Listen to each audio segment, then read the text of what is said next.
Assalamualaikum warahmatullahi wabarakatuh. Jumpa lagi di Talak Institute. Kita hari ini kedatangan seorang tamu yang sangat istimewa. Dia adalah seorang lawyer, advokat, pengacara, pokrol. Beliau adalah Muhammad Walid T. Oke, terima kasih Selamat datang, Bro Bro. Iman. Berapa lama jadi pengacara? Udah sekitar 6 tahun lebih. 6 tahun lebih. Dikit lagi sampai 7 tahun udah bisa ngerekomendasiin orang untuk jadi advokat. Wih, sedap. Terus kapan nikah? Kok tiba-tiba langsung ke sana? Kapan nikahnya? Ya, Karir dulu ya. usia kan sekarang udah 31. Satu. Insyaallah akhir tahun atau awal tahun. Iya, insya Allah. Jalan. Gini bro, ini kan biasanya ini kita nih masyarakat yang Iya. orang awam hukum. Nah, kita ini pengen tahu, umpamanya ada seorang koruptor, dia penjahat besar, dia juga itu seorang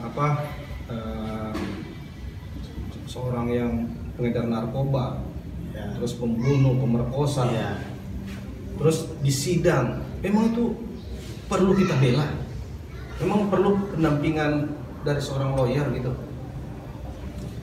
Ya, namanya orang yang dihukum, kami sebagai advokat atau saya sebagai advokat, memang harus kita dampingi walaupun mereka salah. Kenapa kita harus dampingi selaku advokat? Kita memberikan advice kepada mereka apakah sesuai dengan hukuman yang mereka terima. Karena penjahat besar ini memang untuk apa Walaupun dibela? dia penjahat, Ya. dia punya hak untuk kita dampingi dalam sisi penegakan hukumnya. Tahulah sekarang bro bagaimana? Gimana itu? Ya ada main mata lah antara penegak hukum dan lain-lainnya. Dikerjailah kliennya. Kalau nggak ada yang ngawasin semua itu, ini kan lawyer bisa masuk tuh semua, ke semua lini bisa masuk. Ke Bisa klien. masuk ke kejaksaan, bisa masuk ke kepolisian, bisa berkomunikasi. Kadang-kadang di belakang layar dengan hakim. Waduh. Saking beratnya lawyer ini untuk memuluskan kepentingannya. Tetapi kalau seorang lawyer yang bagus atau yang profesional, yang punya integritas, dia membela hak-hak kepentingannya. Sesuai nggak perbuatannya? Sesuai nggak dengan apa yang dilakukan, dengan hukuman yang diberikan? Ah, itulah tugas lawyer sebenarnya. Jadi walaupun penjahat besar dia tetap perlu dibela. Perlu.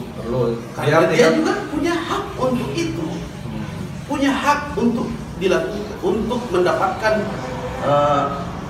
mendapatkan pendampingan hukum, gitu. Kepastian hukumnya harus dia dapat. Kan ini hukum kan harus adil di tengah-tengah masyarakat. Dikala dia berbuat, resikonya harus sesuai. Nah kadang kala ada yang nggak sesuai. Contoh kasus ya pembunuhan, ada yang hukumannya sampai 15 tahun, ada yang 10 tahun, ada yang 5 tahun. Padahal sama-sama tuh ritmenya semua pembunuhan. Tapi beda-beda. Beda ponisnya. ponisnya. Kenapa itu? Nanti Begitu? itu ada di persidangan. Nah, makanya dia perlu tuh bantuan atau jasa hukum bagi para advokat. Ya soalnya kan kita biasanya suka jengkel ini kok penjahat besar kenapa masih dibela sama Harus dibela. pengacara advokat. Sebenarnya sih bedanya pengacara dengan advokat itu apa? Nah sekarang terbit undang-undang Ya. advokat 18/2003 mengenai advokat. Seluruh advokat wilayah kerjanya seluruh Indonesia sekarang tanpa ada batasan.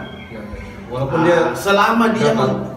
walaupun dia mendapatkan klien baik di Aceh, di Papua, wilayah kerjanya sekarang udah di seluruh Indonesia. seluruh Indonesia. Tetapi penyumpahannya tetap sesuai domisili. Misalnya saya domisili DKI, saya harus disumpah, diangkat sumpahnya di Pengadilan Tinggi DKI Jakarta. Karena saya berdomisili di Jakarta. Jadi di undang-undang juga itu yang tertulis itu advokat ya, Advokat.